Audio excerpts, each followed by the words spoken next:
ನಮಸ್ಕಾರ ವೀಕ್ಷಕರೇ, ನೀವು ನೋಡ್ತಿದ್ರೆ ಬಿ ಎ ಟಾಕ್ಸ್. ಇವತ್ತಿನ ವಿಷಯ ಬಂದೇನಪ್ಪ ಅಂದರೆ, ನಾಳೆ ಯಾರೆಲ್ಲ ಎಲಿಮಿನೇಟ್ ಆಗ್ತಾರೆ, ಏನು ಎಲಿಮಿನೇಷನ್ ಕತೆ ಬಗ್ಗೆ ಈ ವಿಡಿಯೋದಲ್ಲಿ ತಿಳಿಸ್ಕೊಡ್ತೀನಿ. ಅದಕ್ಕಿಂತ ಮುಂಚೆ ಯಾರೆಲ್ಲ ನಮ್ಮ ಚಾನಲ್ ಸಬ್ಸ್ಕ್ರೈಬ್ ಮಾಡ್ಕೊಂಡಿದ್ದೆ ದಯವಿಟ್ಟು ಸಬ್ಸ್ಕ್ರೈಬ್ ಮಾಡ್ಕೊಳ್ಳಿ. ಇದೇ ರೀತಿ ಅಪ್ಡೇಟ್ನ ಕೊಡ್ತಾನೆ ಇರ್ತೀನಿ. ಯಾರೆಲ್ಲ ವೈಟ್ ಕಾರ್ಡ್ ಎಂಟ್ರಿ ಆಗ್ತಾರೆ ಅಂತ ಅವ್ರ ಬಗ್ಗೆನೂ ತಿಳಿಸ್ಕೊಡ್ತೀನಿ. ವೀಕ್ಷಕರೇ, ನಿಮಗೆ ಈ ವಾರದ ಎಲಿಮಿನೇಷನ್ ನಡೆಯುತ್ತಾ ನಡೆಯಲ್ವಾ ಅಂತ ತಿಳಿಸ್ಕೊಡ್ತೀನಿ. ಏನಪ್ಪ ಈ ವಾರ ಎಲಿಮಿನೇಷನ್ ನಡೆಯುತ್ತಾ ನಡೆಯಲ್ವಾ ಅಂತ ನಿಮ್ಮಲ್ಲಿ ಡೌಟ್ ಇರ್ಬೋದು. ಆ ಡೌಟ್ನೆಲ್ಲ ಕ್ಲಿಯರ್ ಮಾಡ್ತೀನಿ, ವಿಡಿಯೋನ ಪೂರ್ತಿಯಾಗಿ ನೋಡಿ. ಈ ವಾರ ಯಾವುದೇ ರೀತಿಯಾದ ಎಲಿಮಿನೇಷನ್ ನಡೀತಾ ಇಲ್ಲ ವೀಕ್ಷಕರೇ. ಯಾವುದೇ ಕಂಟೆಸ್ಟೆಂಟ್ ಮನೆಯಿಂದ ಆಚೆ ಹೋಗ್ತಾ ಇಲ್ಲ. ಆದರೆ ಇನ್ನೊಂದು ಟ್ವಿಸ್ಟ್ನ ಕೊಡ್ತಾ ಇದ್ದಾರೆ ಬಿಗ್ ಬಾಸು. ಏನಪ್ಪ ಆ ಟ್ವಿಸ್ಟು ಅಂತ ಈ ವಿಡಿಯೋದಲ್ಲಿ ಹೇಳ್ತೀನಿ, ಕೇಳಿಸ್ಕೊಳ್ಳಿ. ಈ ತಿಂಗಳು 18ನೇ ತಾರೀಕು ಏನಿದೆ, ಅವತ್ತು ಫಿನಾಲೆ ನಡೀತಾ ಇದೆ, ಮೊದಲನೇ ಫಿನಾಲೆ ನಡೀತಾ ಇದೆ. ಅದ್ರ ಒಳಗಡೆ ಏನಪ್ಪ ಆಗುತ್ತೆ ಅಂದರೆ, 8ರಿಂದ 9 ಜನ ಎಲಿಮಿನೇಟ್ ಆಗ್ತಾರೆ.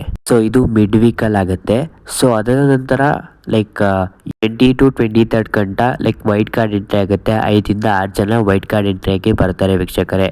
ನಮ್ಮ ಪ್ರಕಾರ ಯಾರಪ್ಪ ವೈಟ್ ಕಾರ್ಡ್ ಎಂಟ್ರಿ ಆಗಿ ಬರ್ಬೋದು ಅಂದರೆ, ಅದು ರಾಮಾಚಾರಿ ಧಾರಾವಾಹಿಯ ಚಾರು ಅವರು, ಅದರ ನಂತರ ಸೂರಜ್ ಅವರು ಬರ್ಬೋದು. ನಿಮಗೆ ಕ್ವಾಟ್ಲೆ ಕಿಚನಿಂದ ಬರ್ತಾರೆ ಅಂದರೆ ಇವ್ರು ಬರ್ಬೋದು. ನಂತರ ತೇಜಸ್ ಅವರು ಬರ್ಬೋದು. ನಾನು ನಿಮಗೆ ಇಷ್ಟೆಲ್ಲ ಅಪ್ಡೇಟ್ನ ತಿಳಿಸಿದ್ದೀನಿ. ದಯವಿಟ್ಟು ನಮ್ಮ ಚಾನಲ್ನ ಸಬ್ಸ್ಕ್ರೈಬ್ ಮಾಡ್ಕೊಳ್ಳಿ, ನಿಮ್ಮ ಫ್ರೆಂಡ್ಸ್ ಫ್ಯಾಮಿಲಿ ಮೆಂಬರ್ಸ್ಗೂ ಶೇರ್ ಮಾಡಿ. ಮತ್ತು ಮುಂದಿನ ಕಂಟೆಸ್ಟೆಂಟ್ ಯಾರೆಲ್ಲ ವೈಟ್ ಕಾರ್ಡ್ ಎಂಟ್ರಿ ಬರ್ಬೋದು ಅಂತ ತಿಳ್ಕೊಬೇಕಂದ್ರೆ ಕಮೆಂಟ್ ಮಾಡಿ ಗೈಸ್.